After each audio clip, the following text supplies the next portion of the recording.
आज की इस कॉन्फ्रेंस में शरीक होने वाले तमाम दोस्त अहबाब उलमाए कराम जो बड़ी मोहब्बत से इस कॉन्फ्रेंस में शरीक हुए हैं, मैं अपनी जमात आलमी मजलिस तहफ़्फ़ुज़ ख़त्म नबूवत की तरफ से और इलाका अमायदीन की तरफ से आप तमाम हजरात का दिल से शुक्रिया अदा करता हूँ। आज की ये कॉन्फ्रेंस, इस कॉन्फ्रेंस का रखने का मकसद मुसलमानों में अकीदा ख़त्म नबूवत के हवाले से आगाही और बेदारी को पैदा करना है। आप जानते हैं कि गुज़िश्ता साल इसी जगह पर पहली सालाना ख़त्म नबूवत कॉन्फ्रेंस का इनेकाद किया गया था और उसकी वजह यह बनी थी कि इलाके में चंद मिर्ज़ई और कादियानी, वो हमारे कुछ ऐसे मुसलमान भाई जिनका ईमान कमज़ोर, दीन से दूर, उनको वरगलाने की कोशिश कर रहे थे। तो आलमी मजलिस तहफ़्फ़ुज़ ख़त्म नबूवत के खुद्दाम जो इलाका मेहरान टाउन में काम करते हैं, बड़ी फिक्र हुई कि एक मुसलमान के ईमान का ये ज़रिया ज़ाया ना हो, ईमान ज़ाया होने का ज़रिया ना बन जाए। हमें कुछ न कुछ ऐसी आगाही मुहिम का आगाज़ करना चाहिए कि जिसकी बुनियाद पर हम अपने मुसलमान दोस्तों को बेदार और आगाह कर सकें।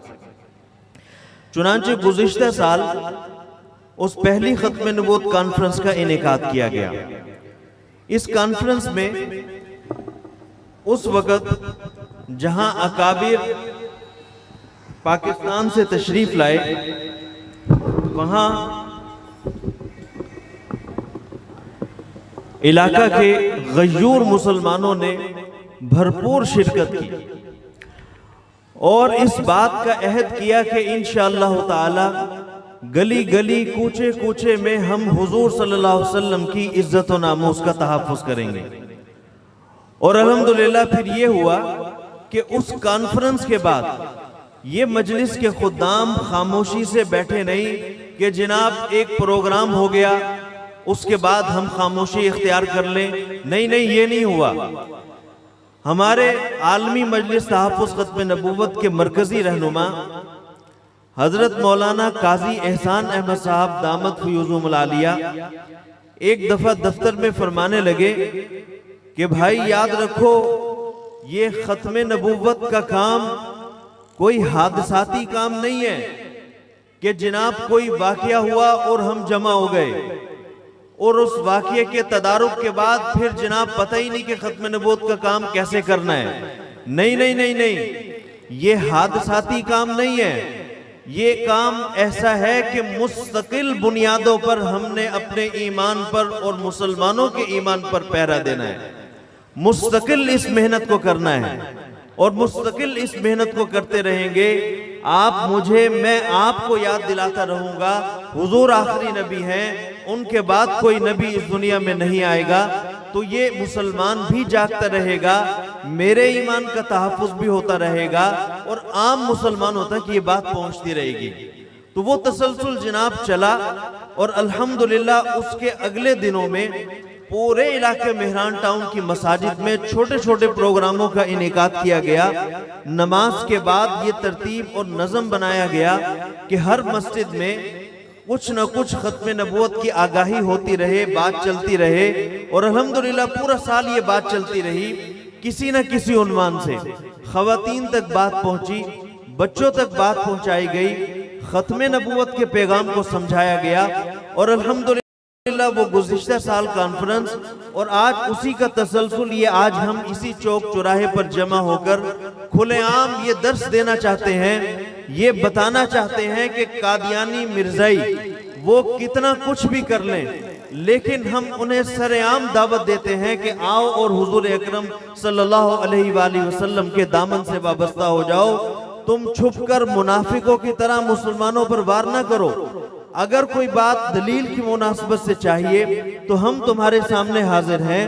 याद रखें, हम ये बात अलल ऐलान करना चाहते हैं कि कादियानी और मिर्ज़ाई ये इस वक्त जो नाम नेहाद मुरब्बी बने फिरते हैं, ये तो कोई बात ही नहीं।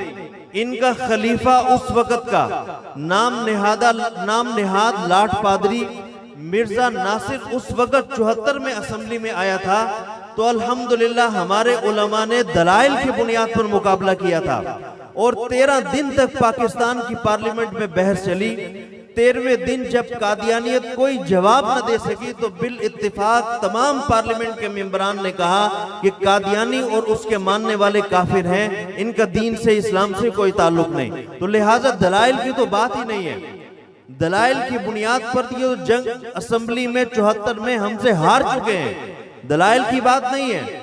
ये आज के दौर में जो मादियत सामने लाते हैं, ये आकर हमारे मुसलमान को दावत देते हैं, हम तुझे जनाब अमीर कर देंगे, लाखों करोड़ों रुपए तेरी जेब में डाल देंगे, जर्मनी, कनाडा, लंदन तुझे भेज देंगे।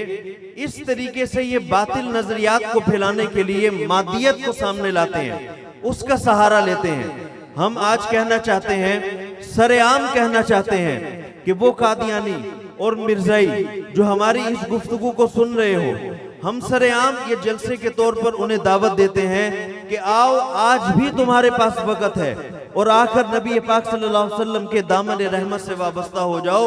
हम तुम्हारे दुश्मन नहीं, लेकिन अगर तुम इस कादियानियत को छोड़कर हुजूर सल्लल्लाहु अलैहि वसल्लम की गुलामी में आओगे तो जनाब हम तुम्हारे जूते उठाकर अपने सर पर रखने को तैयार हैं। लेकिन अगर कादियानियत में रहते हुए हमारे किसी मुसलमान के ईमान पर डाका डालने की कोशिश की तो इंशाअल्लाह ताला हमारे हजरत ख्वाजा खान मोहम्मद साहब रहमतुल्लाह अलैह फरमाया करते थे कि जब तक रूए जमीन पर एक भी कादियानी मौजूद रहेगा, हमारी ये तहरीक खत्म नबूवत जारी रहेगी इंशाअल्लाह ताला। तो क्या ख्याल है, जारी रहेगी ना इंशाअल्लाह ताला। लिहाजा आज की इस कॉन्फ्रेंस का मकसद हमने खत्म नबूवत को समझना है। गुज़िश्ता दिनों एक प्रोग्राम था, हम प्रेस क्लब पे खड़े हुए थे, हम वहां खत्म नबूवत की बात लेकर गए तो एक सहाफी ने हमारे एक साथी से कहा, भाई क्यों आए हो? तो उसने कहा जी हम खत्म नबूवत के लिए आए हैं। अच्छा भाई, खत्म नबूवत के लिए आए हो? तो उसने अगला सवाल किया कि खत्म नबूवत कहते किसे हैं? तो हमारा वो साथी कहने लगा जिंदाबाद। फिर उस सहाफी ने सवाल किया कि भाई खत्म नबूवत कहते किसे हैं? फिर उसने कहा जनाब जिंदाबाद। देखें, जिंदाबाद एक अलहदा मौजू है, लेकिन उसके साथ साथ मेरे इस मुसलमान भाई को मालूमात भी होनी चाहिए कि नहीं होनी चाहिए? मालूमात भी होनी चाहिए, उसे पता हो, हर मौका महल की मुनासबत से वो स्कूल में जा रहा हो, खत्म नबूवत के बारे में मालूम हो, वो किसी इदारे से मुंसलिक हो, खत्म नबूवत के बारे में जानता हो। ये सिर्फ मौलवियों का काम नहीं, हर मुसलमान चाहे वो किसी भी मकतबे फिक्र से हो, तमाम मुसलमानों का ये बुनियादी अकीदा है कि इस पैगाम को मुसलसल आम किया जाए, लोगों को बताया जाए, बच्चों को बताया जाए, बड़ों को बताया जाए, हर इदारे वाले को बताया जाए कि हुजूर सल्लल्लाहु अलैहि वसल्लम अल्लाह रब्बुल इज्जत के आखिरी नबी बनकर तशरीफ लाए हैं। उनके बाद हमारा ईमान है इस दुनिया में कोई नबी नहीं आएगा। ऐसे ही है ना जी, कोई नबी नहीं आएगा ना। अब थोड़ी सी बात और सुने और इसको समझें, फिर मैं अपने अगले मेहमान को दावत दूंगा। जब हमारा मुसलमान ये कहता है कि जी हमारे नबी के बाद कोई नबी नहीं आएगा, तो इधर आकर कादियानी किसी न किसी रूप में आकर उससे कहते हैं यार तुम अजीब मुसलमान हो, तुम्हारा अजीब नजरिया है, तुम जनाब ये भी कहते हो हुजूर आखिरी नबी हैं और ये भी कहते हो कि जनाब उनके बाद हजरत ईसा अलैहिस्सलाम तशरीफ लाएंगे, और फिर तो जनाब हजरत ईसा अलैहिस्सलाम आखिरी हुए, हुजूर तो आखिरी ना हुए। शायद आप मेरी बात को समझ रहे हो। कादियानी इस तरीके से मुसलमानों को धोखा देने की कोशिश करते हैं। हमारा आम मुसलमान जो दीन से दूर होता है, बाज दफा इस बात पर सोचने लग जाता है कि हाँ पता नहीं यार उलमा क्या बताते हैं, हमारा ये अकीदा सही है या गलत है। याद रखो, जिस मुसलमान को हुजूर की खत्म नबूवत में शक हुआ, इंकार दूर की बात, मैं नहीं मानता ये इंकार है, वो तो है ही पक्का काफिर, दीन से गया। लेकिन जिसको शक हुआ, पता नहीं ये दुरुस्त है या गलत है, पता नहीं हुजूर आखिरी है कि हजरत ईसा अलैहिस्सलाम आखिरी है, तो याद रखे जिसको शक हुआ उसका भी ईमान चला गया, वो बेईमान हो गया, दायरा इस्लाम से निकल गया। ये ऐसा बुनियादी और हसास अकीदा है, हमें इसमें शक करने की भी जरूरत नहीं है। हमारे उलमा अल्हम्दुलिल्लाह इस बात को बताते हैं, देखो जो सिलसिला नबी हजरत आदम अलैहिस्सलाम से शुरू हुआ था, गौर से सुन लेना इस बात को, ये आम कादियानी इश्काल करते हैं, हमारे आम मुसलमान को धोखा देने की कोशिश करते हैं। जो सिलसिला नबी सैयदना आदम अलैहिस्सलाम से शुरू हुआ था वो हमारे नबी सल्लल्लाहु अलैहि वसल्लम पर आकर खत्म हो गया। अब हमारा ईमान ये है कि हमारे नबी सल्लल्लाहु अलैहि वसल्लम के बाद अब कोई नया नबी पैदा नहीं होगा। अल्लाह ताला किसी को नई नबूवत नहीं देंगे, नबूवत का दरवाजा अल्लाह ने बंद कर दिया। देखें, अब हम जब कहते हैं कि नया नबी पैदा नहीं होगा तो हजरत सैयदना ईसा अलैहिस्सलाम वो नए नहीं होंगे। ये नहीं होगा कि जनाब वो तशरीफ लाएंगे तो उन्हें नई नबूवत दी जाएगी, बल्कि वो तो पुराने पहले से अल्लाह के नबी होंगे। जब ये बात मुसलमानों को बताई जाती है तो फिर जहन में आता है हाँ यार ये तो कोई बात हमें पता ही नहीं थी, हमें तो ऐसे मिर्जाई और कादियानी इश्कालात करके हमारा ईमान लूटने की कोशिश कर रहे थे। मेरे दोस्तों, ये आगाही हर मुसलमान को देना ये आज इस पुरफितन दौर में इतना जरूरी है कि हर मुसलमान माँ बहन बेटी बच्चे तक ये दावत पहुंचाना कि हुजूर अल्लाह के आखिरी नबी हैं। ये हम सब मुसलमानों का काम है, सिर्फ उलमा का नहीं, हर तबके तक ये दावत पहुंचाना ताकि इस पैगाम को मुसलसल आम किया जाए और मुसलमान के ईमान के तहफ़्फ़ुज़ को यकीनी बनाया जाए। तो क्या ख्याल करेंगे ना जी इंशाअल्लाह ताला, इंशाअल्लाह ताला।